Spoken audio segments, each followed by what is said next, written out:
سونیم بچپن ہی سے بہت خوبصورت تھی۔ سب لوگ مدھو کی ماں کو اکثر کہا کرتے تھے، تیری بیٹی تو بہت خوبصورت ہے، ارے یہ تو پری لگتی ہے، اس جیسے لڑکی تو ہم نے آج تک نہیں دیکھی۔ اور مدھو کی ماں شانتی سے یہ باتیں سن کر بہت خوش ہوئی۔ مدھو کا باپ وجے بھی اپنی بیٹی سے بہت محبت کرتا تھا۔ ان کے گاؤں کا نام امن پور تھا۔ وہاں کی آبادی ہندو دھرم سے تعلق رکھتی تھی۔ نام کی طرح گاؤں بھی امن و شانتی والا تھا۔ کبھی کوئی لڑائی جھگڑا اور فساد وہاں نہیں ہوا تھا۔ سب لوگ پیار سے رہتے تھے اور ایک دوسرے کے دکھ درد میں شریک ہوتے تھے۔ وجے لکڑہارا تھا اور وہ گاؤں کا سب سے غریب آدمی تھا۔ قریبی جنگل سے لکڑیاں کاٹ کر قریبی قصبے میں فروخت کرتا۔ اس طرح ان کی روزی روٹی چلتی۔ وقت تیزی سے گزرتا رہا اور مدھو نے جوانی میں قدم رکھ دیا۔ اب تو اس کا حسن اور بھی نکھر گیا تھا۔ وہ ہر ایک کی آنکھ کا تارا بن گئی۔ مدھو فطرتی طور پر بھلی مانس اور شریف قسم کی لڑکی تھی۔ وہ ہمیشہ اپنے کام سے کام رکھتی اور کبھی کسی کو شکایت کا موقع نہ دیتی۔ بہت حسین و جمیل ہونے کے باوجود اس نے کبھی خود پر غرور نہیں کیا۔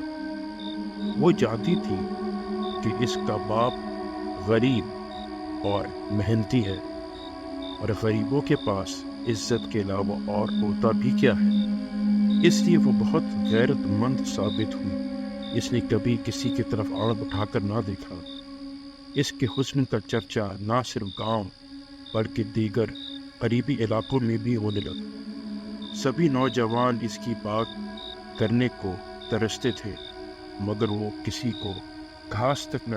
گاؤں کا نیتا لکشمن رائے جو کہ بہت ظالم اور گنہگار شخص تھا، مگر اس نے گاؤں والوں کے سامنے اپنا بھرم رکھنے کے لیے نیک بننے کا خوب ڈرامہ رچا رکھا تھا۔ لوگ اس کی بہت عزت کرتے تھے اور وہ بھی دکھلاوے کی غرض سے گاؤں والوں کی بہت کام آتا۔ اس کی شروع ہی سے مدھو پر نظر تھی۔ وہ ہر حال میں اسے حاصل کرنا چاہتا۔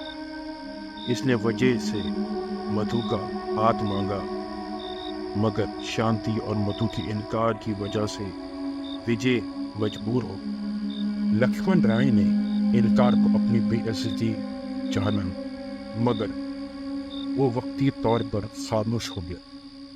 مدھو روزانہ اپنی سہیلیوں کے ہمراہ باغ میں جاتی، جہاں سب مل کر کھیلتے اور خوب لطف اندوز ہوتے۔ ایک دن باغ سے واپسی پر مدھو کو تیز بخار ہو گیا۔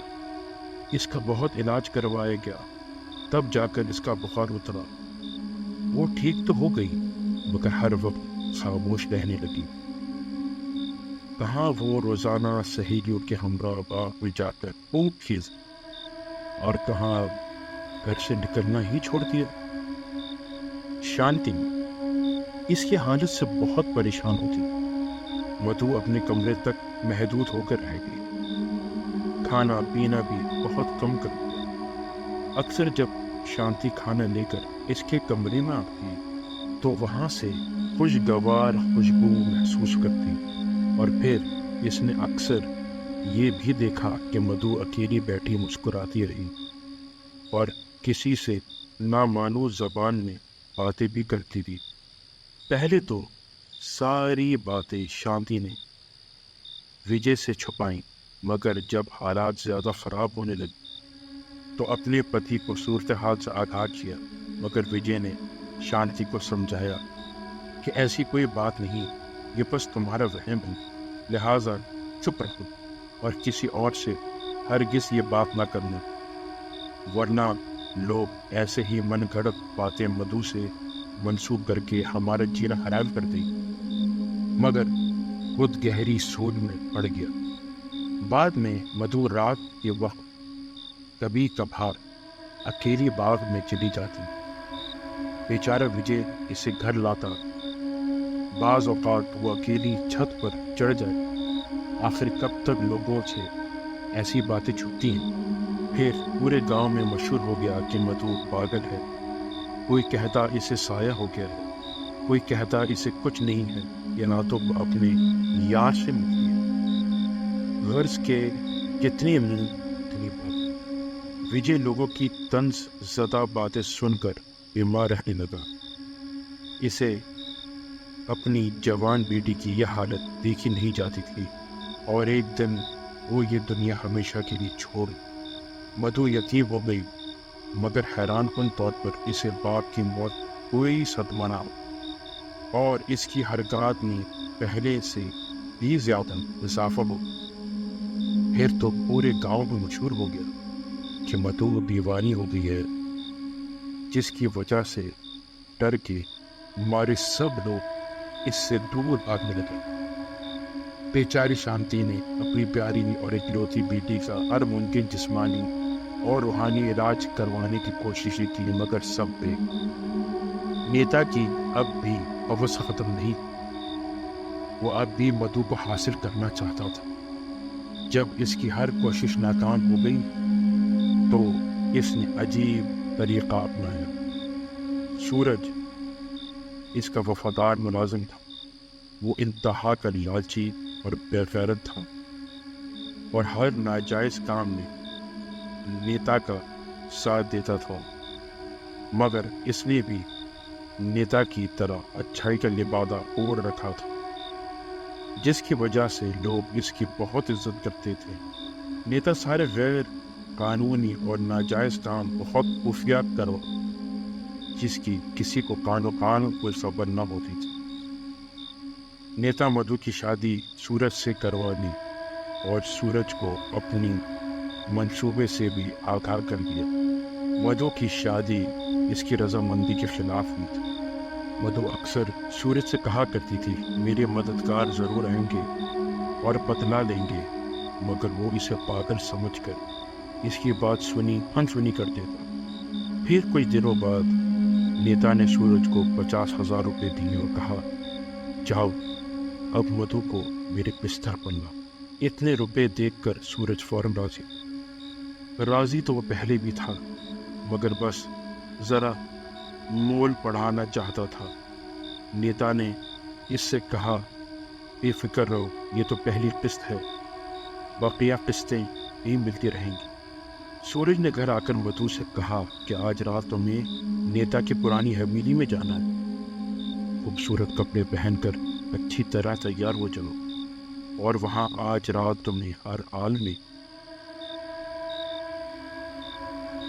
نیتا کا خوش کرنا ہے۔ مگر مدھو نے صاف انکار کر دیا تو سورج نے ایک زوردار تھپڑ اس کے چہرے پر رسید کیا۔ بیچاری مدھو کے نازک ہونٹوں سے خون بہنے لگا، مگر ظالم کو ترس نہ آیا اور اسے مارنے پیٹنے لگا۔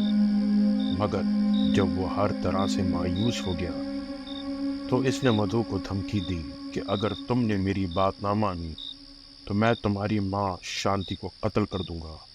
یہ بات سن کر مدھو خاموش ہو گئی، کیونکہ اسے اپنی ماں سے بہت پیار تھا۔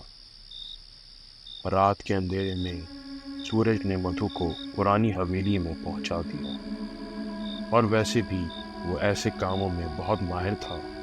مدھو نے نیتا کی بہت منتیں کی، بھگوان کے واسطے دیے، مگر وہ بھیڑیا بن چکا تھا۔ اس نے بیچاری کی ایک نہ سنی، اور پوری رات مدھو کے جسم کو کتے کی طرح بھونکتا رہا، اور بے غیرت سورج حویلی کے صحن میں بیٹھا حقہ پیتا رہا۔ صبح ہونے سے پہلے ہی رات کے آخری پہر سورج نے نیم بے ہوش مدھو کو اٹھایا اور اپنے گھر لے گیا۔ اب مدھو کی زبان پر ہر وقت یہی الفاظ ہوتے، میرے مددگار آئیں گے اور بدلہ لیں گے، مگر کوئی ان الفاظ کو سمجھ نہیں سکتا۔ نیتا نے سورج کو پرانی حویلی میں رہائش دے دی، جس سے سورج بہت خوش ہوا۔